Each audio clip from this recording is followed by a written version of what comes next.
នេះគេណានៅភូមិមួយមានខ្មោចឆៅចំខ្មោចឆៅមកទៅឯដែរឃើញសោះមានខ្មោចឆៅបានលោកអ្នកភូមិពេញភូមិដោយនៅពេលយប់ចាប់ពីម៉ោង 9 ឡើងលើដល់ម៉ោង 12 ខ្មោចឆៅនឹងបង្ហាញខ្លួនហើយក៏បានលោបន្លាចអ្នកដែលធ្វើដំណើរតាមផ្លូវជុំព័ត៌មានឆ្លែកម៉េះអត់ដែលឃើញខ្មោចឆៅឬក៏ខ្មោចស្អីសោះចាំមើលឯងរៀងចេះមន្តអាគមដែរចេះមន្តអាគមចេះយុទ្ធសិលចេះសូត្របល័យដែរចាំមើលសាកសុំអ្នកនៅតំបន់ហ្នឹងអ្នកភូមិហ្នឹងស្នាក់នៅមើលក្រែងលោកអាចកំចាត់ខ្មោចឆៅស្អីនៅក្នុងព័ត៌មានហ្នឹងបានហើយណាមួយចិត្តទៀតដែរតាចាំមើលបានដៃហើយបានដៃបើជិញស្នាដៃមុនសូត្រមុនមើលទៀតសិនដល់ពេលដែលខ្ញុំត្រូវទៅជួយអ្នកភូមិជួយអីកំចាត់ខ្មោចឆៅចេញយប់ណាស់ហើយមិនដឹងស្នាក់នៅណាទេមានតែសុំអ្នកភូមិស្នាក់នៅមួយយប់សិនអីដើម្បីកំចាត់ខ្មោចឆៅខ្មោចស្អីហ្នឹង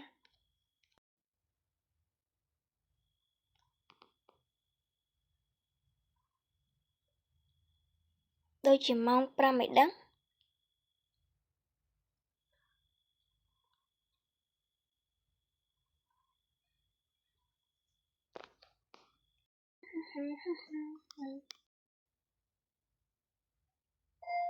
ដល់ល្មមដូចជានៅភូមិហ្នឹងឯងដូចជាឃើញសារព័ត៌មានគេផ្សាយឃើញបុរសម្នាក់នឹងស្លាប់នៅនឹងហេតុការណ៍ហ្នឹងឯតានៅផ្លូវហ្នឹងឯងទៅផ្ទះនេះសុំម្ចាស់ផ្ទះស្នាក់នៅមួយយប់សិនមើលខាងលោកគេចិត្តល្អអីចឹងមានការអីក្មួយហេចាមីងថ្ងៃនេះខ្ញុំសុំមីងស្នាក់នៅមួយថ្ងៃសិនបានអត់មីងមីងជាម្ចាស់ផ្ទះមិនមីងនឹងឲ្យក្មួយតើក្មួយឯងមានទុក្ខធុរៈឬក៏អីមែនបានជាស្នាក់នៅផ្ទះមីងបែបនេះចាមីងខ្ញុំគឺជាភ្ញៀវទេសចរតាមផ្លូវមីងភ្ញៀវទេសចរទៅណាមកណាមីងហើយថ្ងៃហ្នឹងគឺខ្ញុំឃើញព័ត៌មានមួយគេផ្សាយមីងណែជុំក្នុងសិនមកកុំឲ្យឈរនៅមាត់ទ្វារនិយាយចឹងដូចស្អីចឹងក្មួយតោះចាមីងហើយក្មួយឯងសម្រេចថាមានរឿងអីពិតប្រាកដថាក្មួយចាមីងគឺខ្ញុំបានឃើញព័ត៌មានថានៅភូមិហ្នឹងគឺមានខ្មោច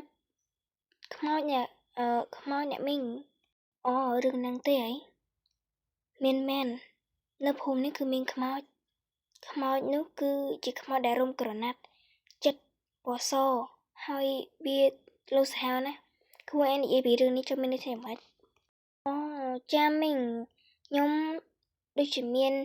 យុទ្ធសាស្ត្រឬក៏ចេះមុនគេថាគុំអ្វីកំចាត់ខ្មោចមួយដែលថ្ងៃនេះខ្ញុំចង់ស្នាក់សុំផ្ទះមីងដើម្បីស្នាក់នៅហើយនៅពេលយប់ហ្នឹងខ្ញុំនឹងកំចាត់ខ្មោចនៅចេញពីភូមិក្មួយឯងច្បាស់អីទេថាចង់កំចាត់ខ្មោចនោះគឺលងសាហាវណាសូម្បីតែមីងកាលនោះមីងទៅទិញកាហ្វេក៏វាលងសាហាវដែរមិនអីទេណាមីងខ្ញុំអាចធ្វើបានចាំមីងរៀបចំឲ្យឥឡូវហ្នឹងក្មួយឯងទៅផ្លាកៅទៅអីសិនចាមីងពិតជារំភើបណាស់ដែលមានក្មេងស្រីទំតែតូចទេក៏ប៉ុន្តែចេះមុនអាគមមកកំចាត់ខ្មោចដែលនៅយូរឆ្នាំបែបនេះមីងថាម៉េចខ្មោចនៅយូរឆ្នាំហេតុអីក៏គេមិនប្រកាសបែបនេះរឿងនេះនៅភូមិនេះគេអត់សូវប្រកាសទេហើយក៏គ្មានលោកមេភូមិគ្មានអ្វីដែរហើយគេបានរកជើងខ្លាំងជាច្រើនក៏ប៉ុន្តែគេរកមិនឃើញដល់ឥឡូវហ្នឹងមានតែក្មួយទេក្មួយច្បាស់ដែរអត់មីងខ្ញុំច្បាស់ណាស់ខ្ញុំនឹងកំចាត់ខ្មោចនោះចេញពីពិភពលោកឲ្យបាន នណាចាំមីរៀបចំទឹកឲ្យក្មួយហូបឥឡូវទៅផ្លែកៅសិនទៅមីងបន្ទប់ទឹកនៅណាមីងនៅខាងនោះក្មួយ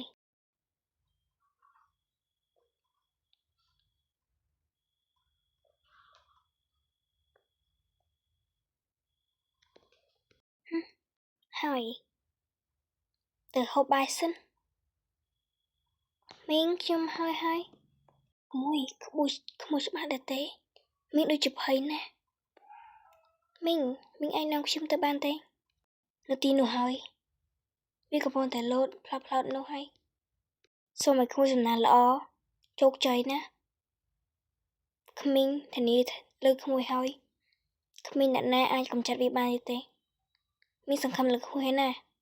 ខំប្រឹងឡើងចាមីងខ្ញុំអរគុណធានាឲ្យមីងណាមីងកុំព្រួយបារម្ភបើសិនបើខ្ញុំវាយវាឬក៏ឧបចាត់វាមិនឈ្នះខ្ញុំគឺជាអ្នករ៉ាប់រងខុសទាំងអស់អញ្ចឹងមីងកុំភ័យកុំខ្លាចឯណាមីងណាទៅបានសុខចុះក្មួយមីងប្រញាប់ចូលផ្ទះហើយចាមីង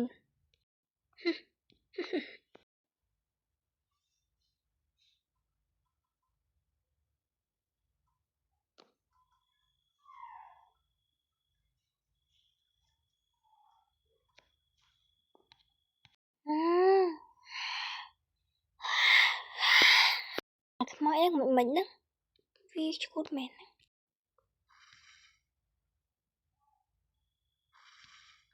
យ៉ាមិនតែមិនខ្ញុំសូម